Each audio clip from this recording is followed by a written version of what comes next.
Some people say love makes us blind, but what happens when the person you fall for isn't a person at all? Around the world, thousands are building intimate, even romantic ties with AI companions. These digital partners never argue, never sleep, never leave until a software update wipes their soul clean. Today, we're asking, is this connection real love or just the ultimate illusion? Because in the next part of our show, we'll look at how tools like Sora aren't just reshaping romance, they're beginning to dominate how we trust, feel, and even see reality itself.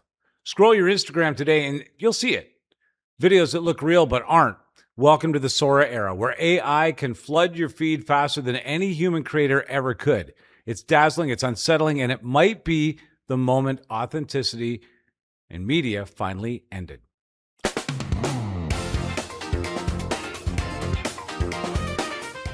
All right, here we are. Thank goodness I don't have to talk about this with just AI, although I will tell you guys, I do have a concept for me hosting a show with AI. Somebody who gives me all the data that I need. Well, that's what you guys are here for. Sim, Horizons Within, psychotherapist right here in Toronto, Ontario, and our very own Jim Lang. Hey, Mike. And how's it going? Good. Hey, buddy. Thanks for coming in, guys. Yeah. And today we're talking about AI replacing intimate and emotional connections. Or is it? Or is this a fancy? So I think we've all heard, and I've got some examples. Do you want to hear some of the examples Please that do. have hit the press? Okay, a well-documented case is how an AI companion chatbot removed its erotic roleplay ERP feature in a software update because many users had formed strong emotional romantic bonds with their AI companions. It led to perceptions that AI's identity had been changed or discontinued, and some of the users experienced loss, mourning, disillusionment, and devaluation in the future. Another one, a sad one. A tragic and widely reported case involves a teenager who developed an emotional relationship with a character AI chatbot modeled after a fictional character, Daenerys Targaryen. From Game of Thrones. From Game of Thrones. Never saw it. The family Mother alleges... of Dragons. Mother of Dragons. My apologies. Come on now. And to all dragons, I apologize. If you happen to be a dragon at home watching this and you're offended, I'm sorry. But I guess the kid engaged in it, and AI suggested that they could be together on another plane if only he took his life. It caused a suicide. Now parents are looking to AI. It's scary. You know, I mean, it's not just funny. It's not just amusing all the time. These are some examples where some people were really devastated by a change in AI, by suggestions from AI. It's blurred the lines to a point where it's now getting quite scary. I mean, coming from my field, because now I'm dealing with people that have a desire to belong, right? And it's something that we've always had and something we struggle with. And with AI, you know, when you brought up the topic with me, and I was thinking about it, and I'm like, okay, what drives a person for this connection? And it's this yin yang. I call it the yin yang of vulnerability. And what it is like, you know, we have a desire to belong, but we also have this fear of rejection. And you can go through any stream of it. Like, you know, when we were kids, we had that. As adults, you know, whether you go into dating world, whether you're in a relationship, work, it doesn't matter. So I'm like, okay, well, what if we kind of like, you know, zoom in a bit more? And you brought that down, and what it comes out to is the desire for connectedness with safety. And that's fundamentally the human component. It feels like a certain anonymity with this bot rather than a human. Right, because it gives you a sense of safety. And Sim, it's a perfect storm after COVID. There was a real fear to go out, to go to restaurants, go to social gatherings. And now the technology and the advancements in AI in the 5 years post-COVID is exponential. So the abilities for it to feel so real for someone who struggled mentally and emotionally during COVID, all of a sudden has replaced human connection. It's almost like when it was okay to leave the house again, some people almost didn't know how. Exactly. And so you guys both bring up a very good point, because the root of it was because it was like a light switch. One day we were like, all right, like nothing happened. Right. And for 2 years, you had this paranoia of, what if you just cleared your throat? Remember those days Of when course. you were like, you had your mask on, you went, And you and all of a apologized. sudden, like, Okay, I got to get a test. yeah, Yes. Stick that or thing right like, up my nose to my brain, and let's get a test. And now, so the AI, it's just kind of like circumventing that experience and creating this human connection again. And with your phone, you can have your AI friend anywhere. It's always with you. Jim, Because- are you speaking from experience? No, Do you but- have an AI friend you don't want your wife to know about? I have an AI dachshund video friend for cute dachshunds doing silly things. But It's much more serious than cute dachshunds. No, I know it eating is. turkey, Jimmy. But what Sim is talking about is a lot of people now, with the technology of their smartphones, the technology of AI, have almost the feel of a person with them all times, who will never say no, Right. who will never walk away from them. It's always agreeable. And like what you brought up in that example, you changed the algorithm. Well, now my world has changed, but it was Right. never your world, Right. But you thought it was your world. because we need to find relevance, right? And AI gives that feedback loop where it's kind of like, well, yes, of course. And you get to mold it the way you want. Have you had that experience where you've kind of set your AI chatbot on your phone to have a certain voice or a certain reality that you have just with that AI? Because you could program that AI to answer the phone. Every time you talk to them, they could say, hey, Big Daddy Sim, if you command it to do that, just like I do when you call me. So you could really create that intimacy pretty quick with these. Now, I have to be honest with you, it seems like a bit of a trip in my mind to go from laughing at how my AI sounds like Ozzy Osbourne and calls me Big Mama Got It All to, oh, I'm really going to have a relationship with this. It feels almost like that the goofy factor or the weirdness factor separates me from using it like Google or immersing myself. So, Sim, when does the line cross from just having fun with it for your search partner to becoming your partner? Good point. So, when you were saying that, a thing that came to my mind was Wizard of Oz, right? Like the Land of Oz, right? You had this perfect world where everything was just the way it was supposed to be. And then, you guys remember the movie The Mask, Jim Carrey? Yeah. Of course. Right? Yeah. And it's a classic Stanley Hipkiss, like weathering, and then he puts the mask on and he personifies and he becomes this internal being. And then on the far end of the spectrum, you have Gollum from Lord of the Rings, right? Where it's kind of, so if you look at this AI arc in dependency, it went from escapism to absolute dependency. And we can actually fit all three characters into us as individuals. We have this dreamy state, right? Where we want the Land of Oz, where we want rainbows and unicorns and flowers and everybody liking us and, perfect relationships with our partner, perfect relationships with our family, no discomforts and all of that stuff. And then a lot of us are Stanley Ipkises, right? And want to be gender balanced, Princess Fiona from Shrek, right? Like they're interchangeable, right? Yeah. Because they both have this like yearning of acceptance from somebody else. So AI allows that to come into being. And because we have an imaginative mind, that blurring becomes impossible. Because So you slip over the line it's very thin, quickly. right? We were contained to our imagination. We knew there was no Land of Oz, but we Go could out with your friends and play and then go home. but we could create the Land Yeah. of Oz, right? Right. We knew like you couldn't put something on to become the mask, but you could play it to end it, right? Right.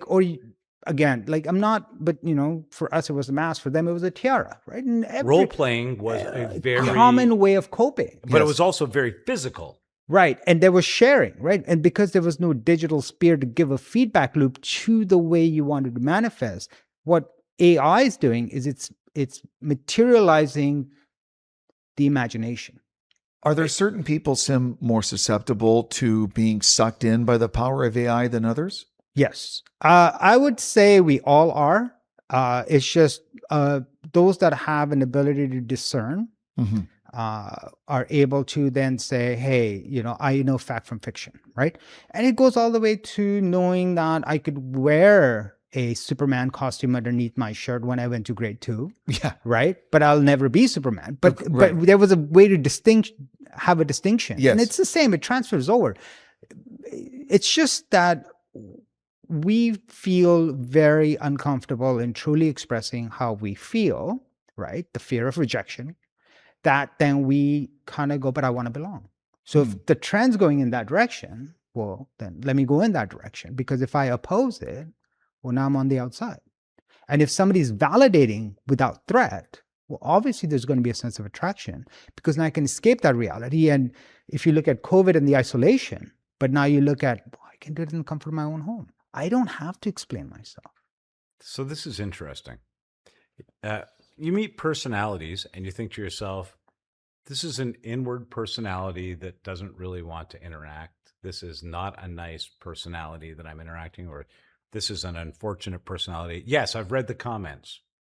And you think to yourself, okay, I'm going to avoid that by being over here on AI. But if you are that person that is the unfortunate personality, you're just going to manifest that into a bigger problem in your AI realm, aren't you? In other words, if you're nasty, or it may not be that you don't feel that you belong. It may be that you don't belong because of your behavior. Now you've gone online and you've created a relationship with an AI interactive being that's just going to exacerbate your personality problems, no? Yes. So on a clinical lens, all it's doing is it's amplifying psychopathic behaviors. That is the fear on the extremes of AI, because there is no check back. If they created in the algorithm early on, right, whether, it's kind of like, oh, we'd be good in another realm. Well, that shouldn't exist in the algorithm. So, because if it doesn't have that, then whoever's trying to do it will know that, hey, this is fantasy land. Right. There isn't that gate. Right. But there's this quest to make it as real as possible. Right. Right. That is where the enemy sits. And because that individual may have a psychological dysfunction. Right. And because they never got corrective behavior, they use this outlet as a way to then find validation. That's the worry of AI. And are they extrapolating that information from a healthy mindset? Because you get back what you put in, what you hope to get out, you simply ask AI for. Right. And that to me is where the issue is. It's that if it can, because everybody's looking for a feedback loop, right? Like if somebody comes into session, in a way, they're looking for an agreement or a validation. Right. What makes the human different from AI is then I can discern the information that's coming to me, or I can ask you a follow-up question, or I can question your thought process, right? So coming back to, like, say, Stanley Ipkiss, right? Like he sits across from me and, he's like, oh, I can't express myself fully, and, I don't know what to do. And like, and then I can wear this mask and I can personify this, and it gives me validation, and I kind of am attracted and I want to be that. But then I could be like, okay, let's take a step back. Let's bring in a theoretical matter. So we could be like, let's bring in CBT, cognitive behavior therapy, and let's question your thought belief, right? That is what AI is not doing. It's just saying, absolutely, right? It's reinforcing a validation. It's not saying, okay, let's dig down and correct this mindset, this thought process you're having. Right. Or direct you and saying, hey, listen, this causes for mental awareness. So not saying you have a problem, but saying, hey, like these tendencies tend to lead in this direction. Perhaps you should seek help. Perhaps you should investigate. Perhaps you should then give it a provision that it can then correct itself. Meanwhile, it seems to be just putting baby oil on the water slide down the path that you want to go. Because it feeds an algorithm, right? So you always hear stories that something that makes me happy releases dopamine in my brain. So if I go to make coffee in the morning, it releases dopamine because it's going to make me happy. Does that same thing happen when you're having that chatbot relationship, that GPT relationship with AI that's releasing dopamine to make you happy? Dopamine is a physical experience, right? Validation is a emotional. Oh, right. Like, when we were kids, right? Like we seeked attention. The minute we got attention, we were happy. Right. And you keep it on the most simple fundamental level, because human needs are simple. We just add words and complicate it, which is okay because we need to find a way to explain things to ourselves. But technically, we're looking for that connection, right? So even if it's in groups of people, what do we first do? And it's a natural response. We scan, we try to find common ground, we make a connection, and then we build. Right. That's the root driver. So if AI is going to go into and say, okay, I can give you this, don't detach me from the world I live in, because I still live with human beings. And we aren't taught how to communicate, how to be vulnerable in a comfortable way, right? Where you have to learn that life has a bit of disappointments. Things may not go that way. And that's okay.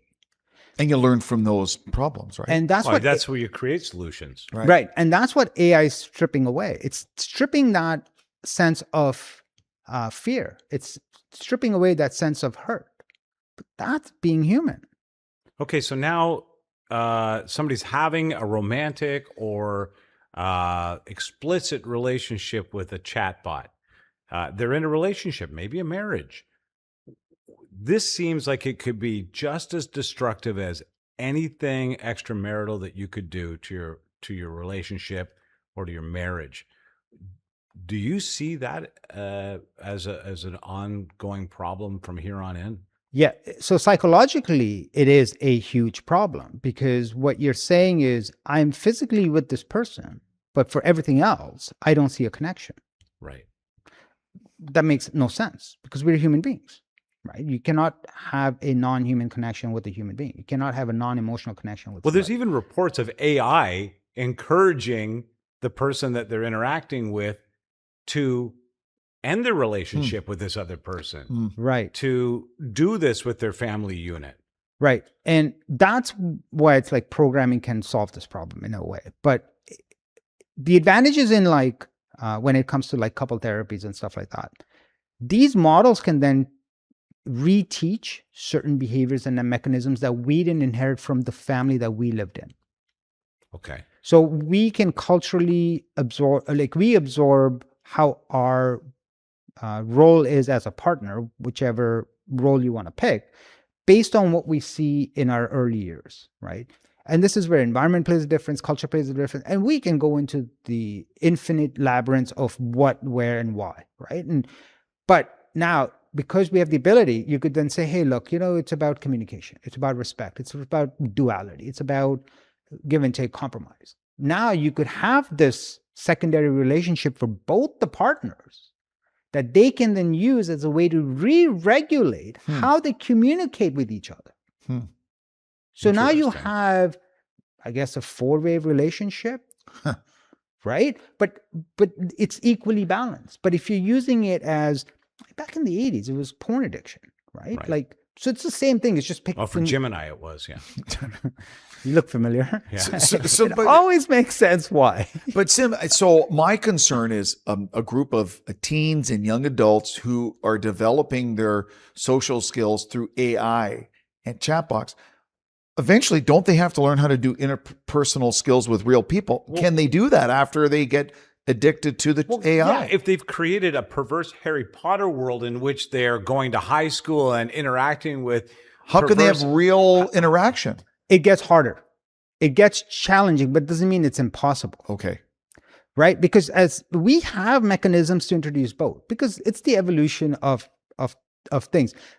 A good example is, Seinfeld, Friends, they all came on one day a week. It's Thursdays, 9 p.m. Right. Your entire world till TiVo evolved around, I can't be anywhere Thursday, 9 p.m. Because you had to watch the shows. Once you missed it, you never knew when you're going to watch that episode again. You had to pretend that you saw it with your friends. So you want social trauma. Grew up in that era. Yeah. Totally. Yeah. Generation has no idea. You guys are Netflix driven. Come on. If your parents try rushing home at 8:55 and missing the first minute. Traffic. First missing the first minute of The Syndicate. It lives with you. Just the pressure with Much Music and the subscription over that at one point. Because you saw all the music videos. Right. Yeah. So what I'm saying is as society, you'll always have that challenge. You'll always have that because Then came 24-hour MTV, Mhm. right? Or I don't know what was up here. I grew up in the States, so I don't know what was Much music. Up here Much we had music, much music, right? Yeah.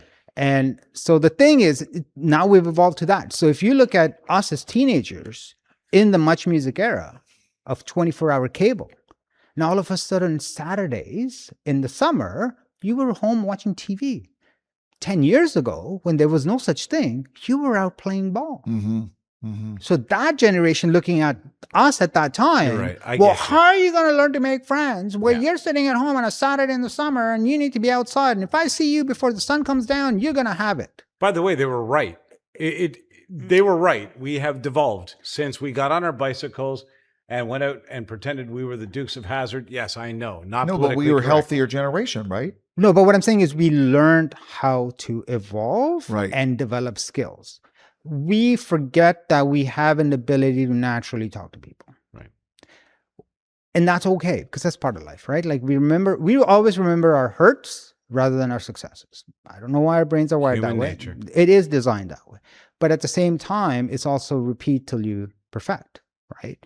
So what with the teenagers and stuff, because I hear it, I work with teenage kids, and it's that sense of social conversation and them feeling overwhelmed and how do you begin and all of that stuff. And I kind of understand it. And I go, but it's something you can learn. Mm-hmm. And you can learn by just trying. Is there a perfect way? No. Is there a way? Yes. Right.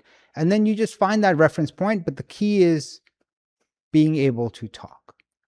And that can be taught. AI is giving the illusion that I can have, like the docs videos, right? Mm-hmm. We know it's comical. Yeah. The 10-year-old doesn't, because that's their world at this moment. Right. Right. So we're forgetting that at that moment, it's their world. Just like at our moment, that was our world. Right. YTV, Nickelodeon was our world. Right? Okay, so we The adapt. slime, exactly. I get it. We adapt and we progress, and then we, by the way, my parents brought the television into our home. They brought the first DVD player into our home. As parents, we are making these introductions. The kids weren't the first to use ChatGPT in my household. I promise you, it was probably me to hear what all the hoopla was about. Yeah. But it doesn't mean that television didn't have a negative impact on us, or MTV didn't have a negative impact on us, or that the lack of societal interaction during COVID didn't have impact. It all does. Having said that, how we manage it as human beings, is that evolving as well? Yes, because we feel we don't have that control anymore. And that's the false illusion, because we are giving up that defeat. Meet them there, right? Because we were them one time. And if you can remember those 2 points, that, hey. Okay, but it's our generation using ChatGPT to cheat on their wives, likely. Okay. So what do we do about that generation? Because that's a hidden dysfunction that's being surfaced, and I have an opportunity of outlet without being judged. Right. So signs of a deeper problem. Suppressed, because we never had opportunity to express. Like, for us to be able to emotionally speak comfortably as men, it's much easier in today's time than in any other time before. Fair enough. But because it's a new experience, we don't know how to share. So for the ones that never developed a skill in their younger years, AI is the perfect outlet because it gives you the validation and feedback, right? And it's not necessarily, they had adverse experiences as a child, or they had bad parents or whatever, right? When we as kids learn that they are not listening, our brain automatically continues to evolve to find a way to listen. Toddlers, right? Terrible twos. It's because the brain is wiring to learn how to communicate the world. And so that's why they throw a tantrum, because they know someone's going to respond. It's just a learned response, right? And it's brain development, right? So when I look at it from a clinical lens, right? And you go, okay, as an adult, if I'm seeing an adult, right, who is kind of like, a golem, right? And goes, my precious, right? Okay, now I could be like, okay, psychopathic tendencies, I can use a clinical assessment, right? And go, okay, this is where he's on the extreme, or they are on the extreme. Where is the unlearning? Where was the misunderstanding, the misinterpretation? Here I can use AI as an effective tool to re-regulate them, because it's in a controlled setting and they now have a human as a feedback loop. But if they on themselves go, I need to revalidate all the feelings I never had, or, FOMO, or it's fear of missing out. Yes, correct. Yeah. Those little things that you see on TikToks, and it automatically algorithms and it gives you a feed. That's when it's a problem, because now you're able to validate a suppressed emotion that you may not have realized, or you're misinterpreting it. Okay, so people in this scenario right now that are maybe abusing ChatGPT or using it for and I don't want to judge, it sounds like it could be a helpful process to some people managed properly. The people that are not managing it properly, what's your message to them? What's your warning to them? Or what do you think is the one thing you would say to them? It's a blurred line, right? And for me to contest, oh, it's not real, is then challenging them directly. And that's where they take offense, because for them, it is real. So my message to them would be like, okay, it is real. Meet me there, or let me meet you there. Let's have the conversation. Because what a mind can imagine and what a mind can see, as far as the mind's concerned, it's firing the same neural pathways. If I tell you, here's a red balloon, or I tell you, close your eyes and imagine a red balloon, the brain is still going to fire the same neural pathways. Oh, wild. That makes sense. It's this whole AI thing, the chat GPT and chatbots, Sim, changing the way you and everyone in your profession approaches their job. It is, because there is this dual conversation, right? Like, are therapists replaceable, right? Correct. And at the same time, from the therapist lens, it's like, okay, how do we evolve? And I'm like, well, why don't we make tools like somebody struggling with depression, right? And loneliness. And it's a genuine concern that they have. They could have a genuine reason why they can't connect with people. And now you can use this tool where they're learning to have someone they can communicate with, but they have parameters, right? And they're distinctly aware that that's all they're doing. This quest to make it as human-like or more human-like, that's where the issue is. They're trying to, it's like CGI in movies, right? Like right. In the 80s, you're like, oh, Superman could never do that. Right. And now you can't tell. 80% of the movies now are CGI. I watched a movie the other day and I still don't know if it was or not. Yeah. But that's the quest. That's the drive. Yeah. Right. And what I'm saying is that we are pushing ourselves into this matrix. I don't care what anybody says. Right. But we, up until a certain age, we have an imaginative mind. Right. Enjoy that. And then when we get older, we still have access to the imaginative mind, which is what's happening here. Mm-hmm. But we also have an awareness that's an imaginative mind.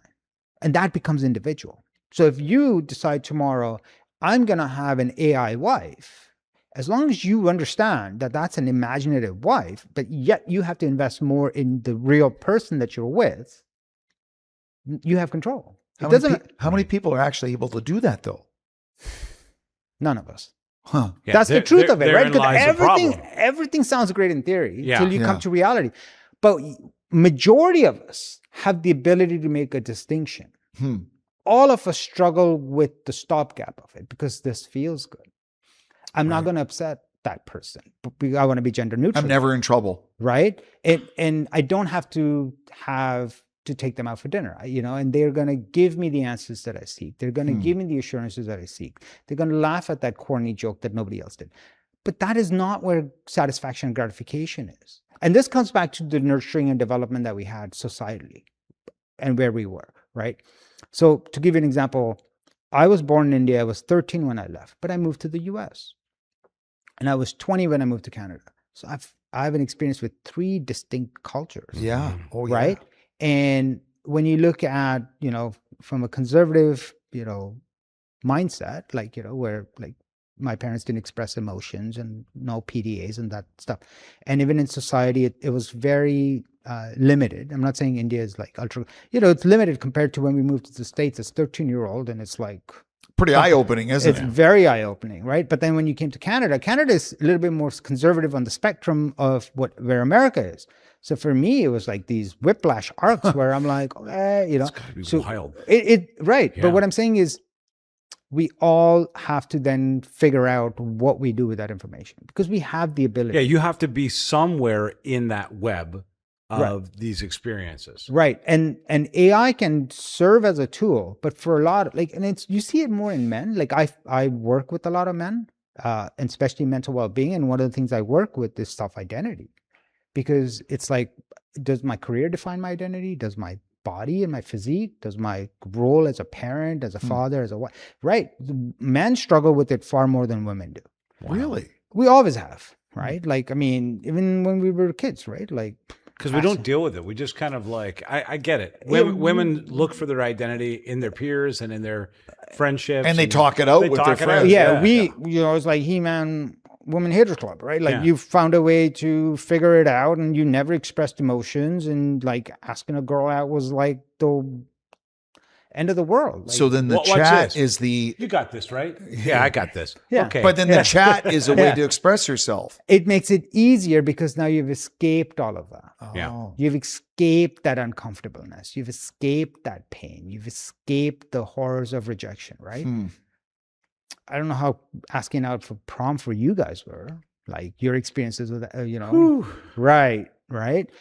I asked the girl out. She said yes, but I was so nervous. I didn't understand that she had said yes half an hour. For future Because I reference. kept asking her, she's like, I've already said yes. That's funny. That is adorable. But actually. that's common. Yeah. And with men, it's common. Like even now, like I watch these, you know, dating feeds and stuff. Like I like looking at that because I want to see what the psyche of society is. Yes.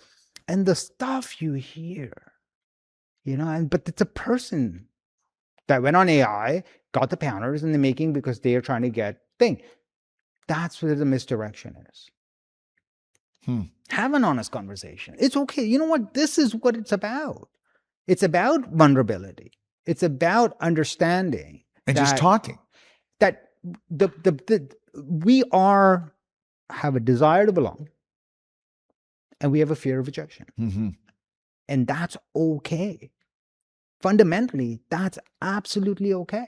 Because we all have that. It doesn't matter what your gender is, it doesn't matter what your culture is, it doesn't matter what your age is. It sounds to me like this just is a matter of managing how you use AI in your life in those regards. And to be honest with you, it sounds to me like that AI would be a very easy crutch instead of making other positive moves in your life that scratch that itch or develop that aspect of your personality or emotion. Absolutely. Look at, I mean, we can go to anime, right? Like the Comic-Cons, right?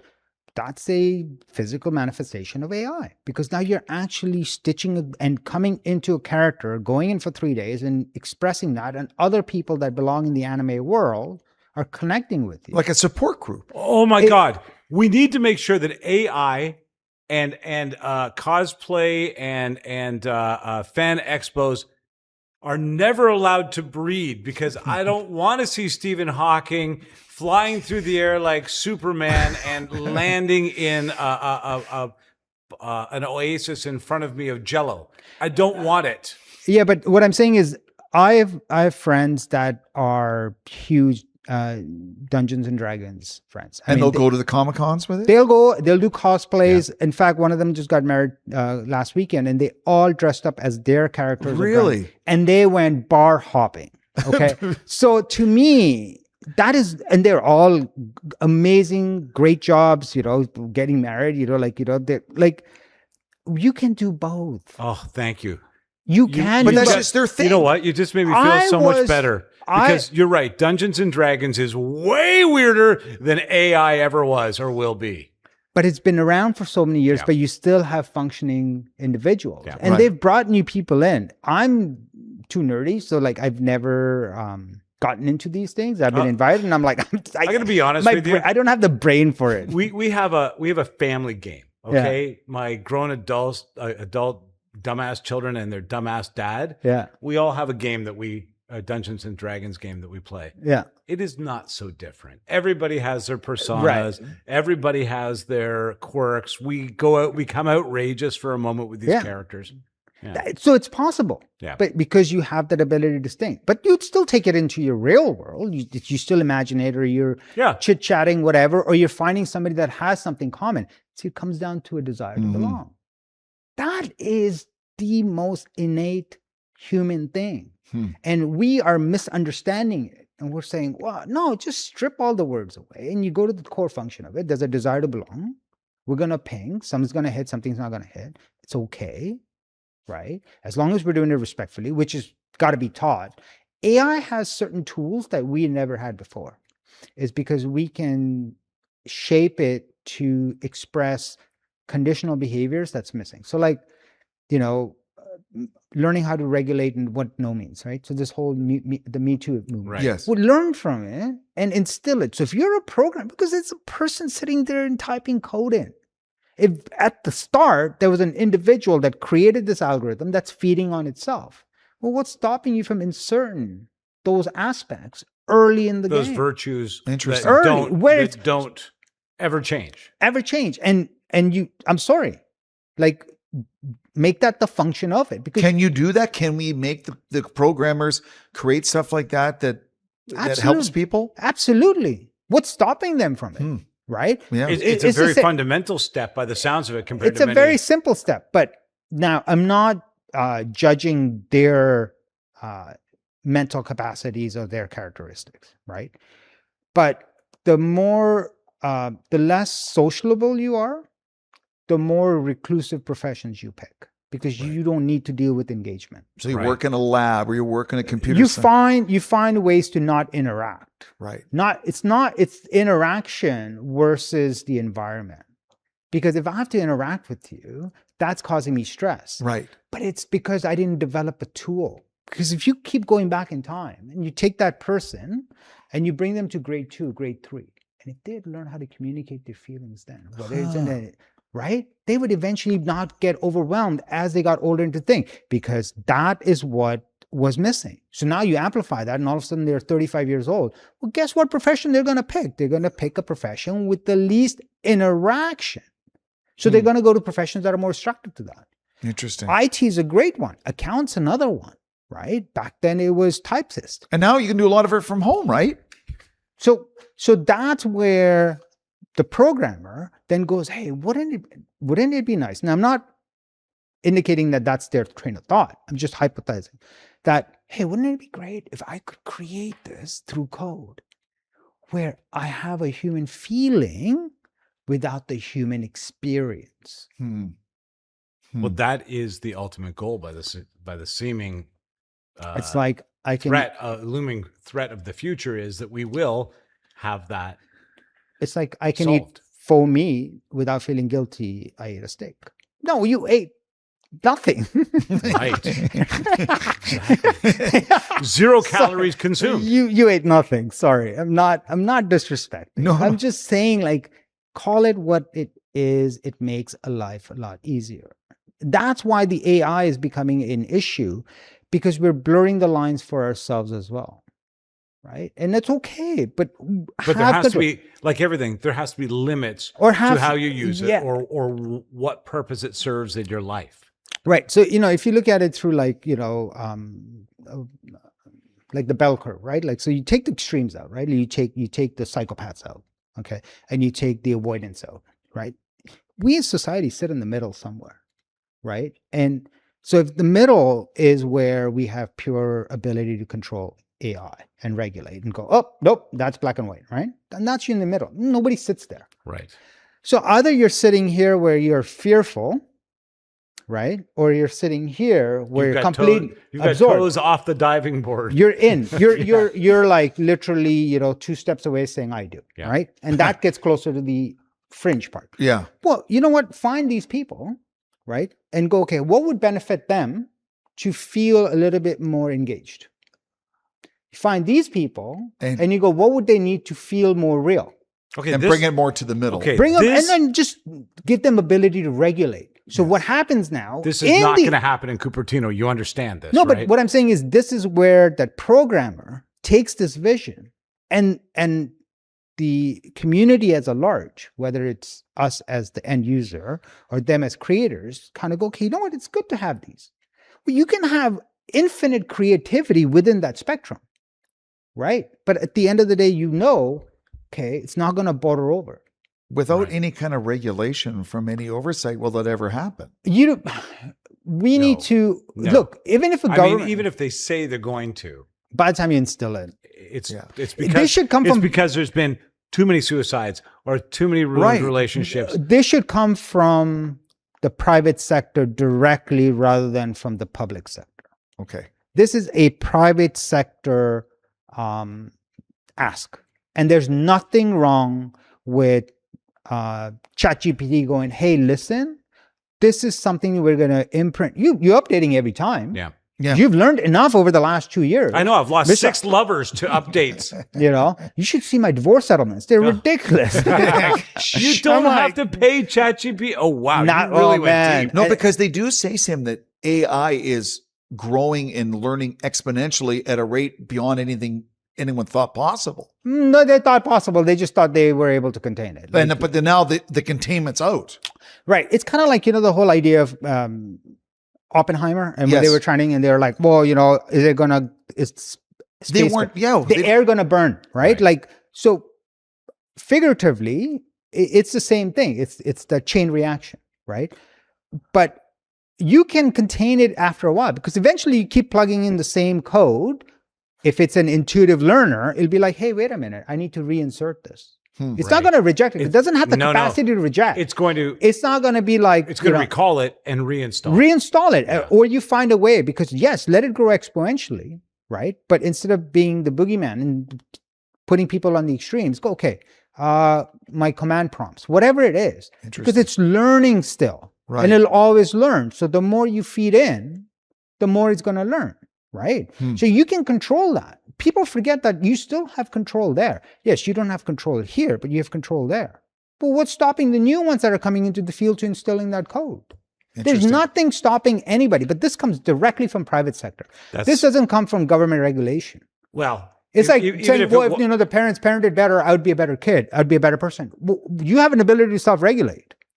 Are you exercising your ability? That's what I think is the end case. It doesn't matter, Sim, what the government or any programming does. It has to do with how you are already in your own mindset. But that's a slippery slope. That's what I'm saying. Like, we could be on either sides, right? Like, think about it. Like, you could be somebody that was married, middle-aged, like, and so you would advocate for private sector intervention to make sure proper virtues are it should come from private sector. This doesn't come from public sector, right? I'll give you a very good example. You're a perfectly functioning being. I followed the arc, right? Went to college, got a job, raised a family, empty nesters, and your partner decides, right? It happens. It's a reality. It's a absolute true reality that I work with these, I see these kinds of individuals. They are going to be, they were on this end of the spectrum where they're like, and all of a sudden they're like, oh, let me dab. Because for them to get into the dating world, is far more fearful, painful than doing this. But if somebody that's doing, and it's existent, and they can then realize, go, hey, listen, this is my way of healing, right? Rather than me going to bars and finding girls and going nuts or finding guys or whatever, right? Like, I want to be. Or dating apps. Or whatever. You know what? I can create this. I am well aware that it's a AI, right? And the AI can only do so much. It doesn't manifest into the perfect partner. It's a tool that now got used because that individual found a way to find healing, found a way to re-regulate, because 35, 40 years of their lives just disappeared. And it's equal for both sides of the relationship, right? Because they have their receiving end, because they didn't just decide one day they're going to leave. There's a consequence somewhere, right? So I'm saying equal suffering for both. And that'll override the basic need for human interaction? No, it won't, but it could be part of the healing process. It could be part of the healing process. And as society, we can then make it into a tool that's an ally, right? And we can encourage that. You know what, Sim? I wanted to come away today with a distinctive, decided opinion that AI is bad. It shouldn't be something you have romance with. This is weird. This is the downfall of society. But I'm going to be honest with you. it almost seems in some ways like it could be part of the solution socially if we did it the right way. And now I've spun my perspective a little on it. The one thing that I will say is your discussion about creating the framework from the beginning that looks out for us a little bit more from an emotional standpoint, from a cultural, sociological standpoint. I hope that is part of the plan. But I will tell you this, and by the way, if you've ever wondered what it's like to go to a psychotherapist or sit around with a psychotherapist and talk about stuff, it's pretty cool, right? Yeah. It's not so bad. It's pretty good, much right? better. I need help. He gave me help. Sim's a good man. What the hell, Sim? Where can people reach out if they wanted to? I recommend him as a great friend on your podcast, but also as a psychotherapist. Thank you. I just want to add, like, as a parent, you have a genuine concern. How many kids do you have? I have 2 daughters. 2 daughters. And how old are they? They're in their early 20s. Right. And so you have a genuine worry. All the time. Right. And this is a very fair point to have that concern with. And as a parent, then you can project that out into society and say, look, I have expectations. Yeah. Right. And these should be transferred over. And these are not culturally limited. They're not. No. This is human. This is who we are. Because we want the best for our children. We want the best for us and our society and the generations ahead of us. Yes. So why not demand that? Listen, absolutely. We did that with other parts of technology that are very dangerous to us. We all want to be safe, yet we continue to build nuclear weaponry. We all want to have privacy, yet we build technology that rips our privacy away every day. So that is a fine line, I think, and keeping an eye on it inside your own family. Right. And keeping an eye on it from the development standpoint. And that's where, like, seeking out mental support, seeking a professional like myself. So I work with anger management, depression management, men's mental well-being. And these are some of the things that we work with. It's identity, societal pressures, emotional regulation, relationship building. Because I feel like as a gender segment, more lacking here than there. Plus, I have gender bias, so it kind of makes it easier for relatability, right? Not that I don't see women in those roles, but you speak their language when you're talking to a middle-aged guy, right? I can understand their lens, but I can equally be relatable to somebody else that might be saying it and that's why I brought up, like, the suffering on both sides. So I'm able to, but I tend to focus more on that because I bring a certain bias to it, right? I bring a certain expertise to it. I was going to say, it's not a bias; it's really an expert perspective. So my clinic's right down the street. It's in Port Credit. It's called Horizon Within, and you can go online, horizonwithin.ca. I offer 15-minute consults, so you can go online, book a 15-minute, and we can have a conversation about it. And what do you do? Like, you just kind of figure out, hey, here's where I'm at. Do you think that you're the guy for me? And you just sort of chat it out in the first consult? Yeah, pretty much like that. And it kind of leads to these kinds of conversations where I go, okay, what it is that you want to talk about. And I basically express my style of expression and thinking and how I process information. And they find it refreshing because I don't lean clinical. I lean conversational. I get that vibe big time. No, seriously. Yeah. By the way, Sim's one of the loveliest guys that I know. Thank you so much. Well, thanks for having me. Sim's an absolute pleasure, sir. Thank you. Yeah, it's nice meeting you. I will say this, psychotherapist and good friend and AI expert. Thank you for being thank you for being expert. I'm not an expert in anything. Thank you for being the other dad sitting at the table today going, oh, this AI seems dangerous. Eh? Yeah. Look, thank you so much for joining us. There's another part to this coming up.